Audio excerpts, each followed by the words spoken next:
ಈಗ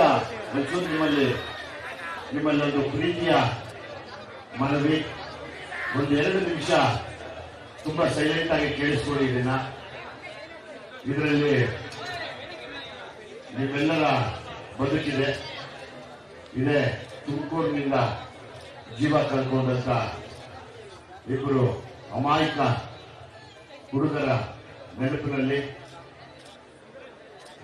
2 ಮಾತುಗಳನ್ನ ಆಡ್ತೀನಿ. ಪ್ರೀತಿಯ ಎಲ್ಲ ವಿದ್ಯಾರ್ಥಿಗಳೇ ಮತ್ತೆ ಸ್ನೇಹಿತರೆ, ಇಷ್ಟೊತ್ತವರೆಗೂ ನಿಮ್ಮನ್ನ ಅಟ್ರಾಕ್ಟ್ ಮಾಡಿ ಖುಷಿಗೆ ತಮ್ಮೊಟ್ಟಿಗೆ ಬೆರೆತು ಡ್ಯಾನ್ಸ್ ಮಾಡಿ ಮಾತಾಡಿದ್ದು ಒಂದೇ. ಎಲ್ಲಾದ್ರೂ ಯಾಕೆ ನಿಮ್ಮ ಹೆಸರೇನು ಅಂತ ಕೇಳ್ತಾ ಇದ್ದೆ.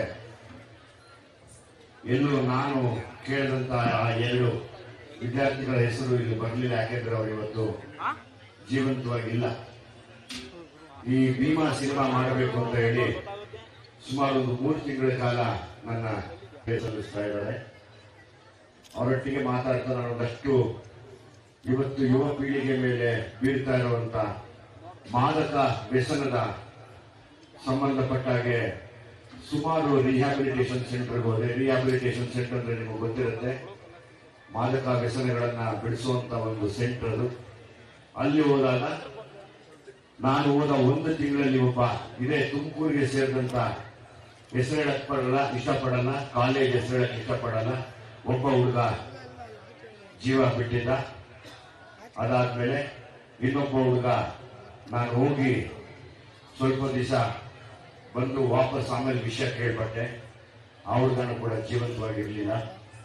ನಿಮ್ಮಲ್ಲಿ ಏನ್ ಮನವಿ ಮಾಡಕ್ ಬಂದಿದ್ದೀನಿ ಅಂದ್ರೆ, ಈಗಾಗಲೇ ನಾನು ಮಠದ ಶ್ರೀಗಳ ಹತ್ರ ಮಾತಾಡಿದೆ. ಭೀಮಾ ಸಿನಿಮಾದಲ್ಲಿ ಬೆಂಗಳೂರಿನಲ್ಲಿ ಸ್ಪೆಷಲಿ ಸ್ಟೂಡೆಂಟ್ಸ್ ಮೇಲೆ ಪ್ರಭಾವ ಬೀರ್ತಾ ಇರುವಂತ ಮಾದಕ ವ್ಯಸನ ನಿಮಗೆ ಗೊತ್ತು, ಎಲ್ಲ ಕೇಳಿರ್ತೀರಾ. ಗಾಂಜಾ ಅನ್ನೋ ಪದ ಅದು ಬೆಂಗಳೂರಲ್ಲಿ ಉಟ್ಕೊಂಡು ತುಮಕೂರಿಗೆ ಏನು ಬೇರೆ ಹೇಳಿದಲ್ಲಮ್ಮ ಅಪ್ಪ. ನೋಡಿ, ಮಧುಗಿರಿಗೆ ಬಂದಿದೆ ಅಂತ ಸ್ನೇಹಿತರು ಒಬ್ಬರು ಹೇಳ್ತಾ ಇದ್ದಾರೆ. ನಿಮ್ಗೆ ಯಾಕೆ ಈ ಸ್ವಲ್ಪ ಸೈಲೆಂಟ್ ಆಗಿ ಏನಂದ್ರೆ, ಈ ಗಾಂಜಾ ಬಂದು ಸುಮಾರು ವರ್ಷ ಆಯಿತು, ಅದನ್ನ ತಡೆಯಕ್ ಆಗ್ತಾ ಇಲ್ಲ. ಆದ್ರೆ ಬೆಂಗಳೂರಲ್ಲಿ ಒಂದು ಹೊಸ ಡ್ರಗ್ ಬಂದಿದೆ.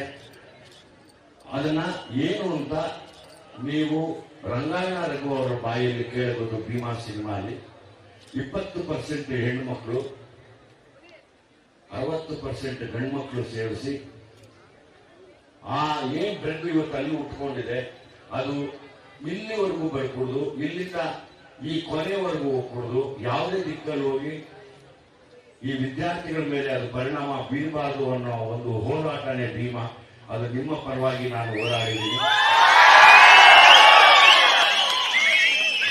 ಪೇರೆಂಟ್ಸ್ ಹೇಳ್ಕೊಳಕ್ಕಾಗ್ದಿರ ಮರ್ಯಾದೆಗೋಸ್ಕರ ಹಂಚ್ಕೊಂಡು ಮನೆಯಲ್ಲಿ ಹೆಣ್ಮಕ್ಳು ಇರ್ತಾರೆ ಅಂತ ಹೇಳಿ ಗಂಡು ಮಕ್ಕಳು ಯಾರ್ಯಾರು ಜೀವ ಕಳ್ಕೊಂಡಿದ್ದಾರೆ ಅವ್ರು ಹೊರಗಡೆ ಬರ್ತಿಲ್ಲ ಹೇಳೋದಕ್ಕೆ.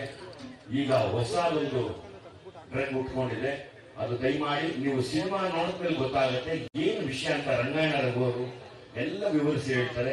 ಅದು ನಿಮ್ಮ ಕಿವಿಗೆ ಬಿದ್ರೆ, ನಿಮ್ಮಲ್ಲಿ ಕಂಡ್ರೆ ದಯಮಾಡಿ ನಿಮ್ಮ ಕೈಯೆಲ್ಲ ಕಾಲು ಮುಗಿದು ಕೇಳ್ಕೊತೀನಿ. ನಿಮ್ಮಂತ ಶಕ್ತಿವಂತರಿಲ್ಲ, ವಿದ್ಯಾರ್ಥಿಗಳಂತ ಶಕ್ತಿ ಯಾವುದೂ ಇಲ್ಲ. ಯಾವುದೇ ಸೆಂಟ್ರಲ್ ಗೌರ್ಮೆಂಟ್ ಆಗ್ಬೋದು, ರಾಜ್ಯ ಸರ್ಕಾರ ಆಗ್ಬೋದು, ಎಲ್ಲವನ್ನು ಮೀರುವಂತ ಶಕ್ತಿ, ಎಲ್ಲವನ್ನು ಬದಲಾಯಿಸುವಂತ ಶಕ್ತಿ ಇದೆ ಅಂದ್ರೆ ಅದು ವಿದ್ಯಾರ್ಥಿಗಳಲ್ಲಿ ಮಾತ್ರ. Students power is because Dhan anything ಅಂತ ನನಗೆ ಗೊತ್ತಿರೋದು. ಅದು ಮುಂದೆ ಆಗಲಿಲ್ಲ. ಸೊ ಹಾಗಾಗಿ ಈ ಸಿನಿಮಾ ಆಗಸ್ಟ್ 9ಕ್ಕೆ ಇನ್ನೂ ಕೂಡ ಬರುತ್ತೆ. ನಾನೆಲ್ಲ ಲೆಕ್ಚರರ್ಸ್ಗೂ ಕೇಳ್ಕೊತೀವಿ, ದಯಮಾಡಿ ಹುಡುಗರಿಗೆ ನೋಡಕ್ಕೆ ಟೈಮ್ ಅನ್ನು ಮಾಡ್ಕೊಡಿ. ಅಕಸ್ಮಾತ್ ಚಿಕ್ಕ ರೋಡ್ರೆ ಅಡ್ಜಸ್ಟ್ ಮಾಡ್ಕೊಳ್ಳಿ. ಅಕಸ್ಮಾತ್ ಚಿಕ್ಕ ರೋಡ್ದು ಮೇಡಮ್ ಭೀಮಾ ಅಂದ್ರ ಕುತ್ಕೋ ಅಂದ್ಬಿಟ್ಟು ಸುಮ್ಮನೆ ಆಗ್ಬಿಡಿ. ಯಾಕಂದ್ರೆ ನಾನು ಅಂದ್ಬಿಟ್ಟು ಸುಮ್ಮನೆ ಎಲ್ಲರೂ ಹೋಗ್ಬಿಟ್ಟು ಭೀಮಾ ಅಂದ್ಬಿಟ್ಟಿರ ನಾನು ಅಂದ್ಬಿಡಿ ಜರನೆ. ನಿಮಗೆ ನೋಡಿ ನಿಮ್ಮ ಅನಿಸಿಕೆ ಏನನ್ಸುತ್ತೆ ಅಂತ ನೀವೇ ಒಂದೊಂದು ಕ್ಲಾಸ್ ರೂಮ್ ಅಲ್ಲಿ ಕೂತ್ಕೊಂಡು ಮಾತಾಡಿ. ತುಂಬಾ ಸೀರಿಯಸ್ ಆಗಿ ಹೋಗ್ತಾ ಇದೆ. ಸಲುವಾಗಿ ನಿಮ್ಮ ಎರಡು ಪಾದಗಳಿಗೆ ಕೈ ಮುಗಿದು ಕೇಳ್ಕೊತೀನಿ. ದಯಮಾಡಿ ಯುವ ಶಕ್ತಿಗಳು ನಿಮ್ಮಲ್ಲಿದೆ, ಅದನ್ನ ಬೆಂಗಳೂರಿಗೆ ಬರಕ್ಕೆ ಬಿಡಬೇಡಿ.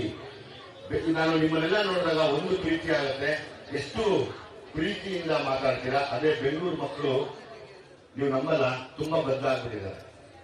ಆ ಬದಲಾಗಿರೋ ಮಕ್ಕಳ ಕನ್ನಡಿಯೇ ಭೀಮಾ. ಅದ್ರಲ್ಲಿ ನಿಮ್ಗೆ ತಮಾಷೆನೂ ಇರುತ್ತೆ, ಖುಷಿನೂ ಇರುತ್ತೆ, ರೇಗ್ಸೋದಿರುತ್ತೆ, ನಗೋದಿರುತ್ತೆ, ಅಳೋದಿರುತ್ತೆ, ಎಲ್ಲವೂ ಇರುತ್ತೆ. ಆದ್ರೆ ಆ ಒಂದು ಡ್ರಗ್ಗು ಇಲ್ಲಿವರೆಗೂ ಬರಕ್ ಬಿಡಬೇಡಿ. ನಿಮ್ಮ ಕಣ್ಣಿಗೆ ಬಿದ್ದಿದ್ದೆ ಆದ್ರೆ ದಯಮಾಡಿ ಪೊಲೀಸರಿಗೆ ಇನ್ಫಾರ್ಮ್ ಮಾಡಿ. ಇವತ್ತು ಸೋಷಿಯಲ್ ಮೀಡಿಯಾ ತುಂಬಾ ಪವರ್ಫುಲ್ ಇದೆ, ಅದನ್ನ ತೆಗೆದು ಪೊಲೀಸ್ ಕಮಿಷನರ್ಗೆ, ಹೋಮ್ ಮಿನಿಸ್ಟರ್ಗೆ ಟ್ಯಾಗ್ ಮಾಡಬೇಕು ಅಂತ ನಾನು ಕೇಳ್ಕೊತಾ ಇದ್ದೀನಿ. ನಾಳೆ 3ನೇ ತಾರೀಕು ಟ್ರೈಲರ್ ರಿಲೀಸ್ ಆಗ್ತಾ ಇದೆ. ನಾಳೆ 6 ಗಂಟೆ 3 ನಿಮಿಷಕ್ಕೆ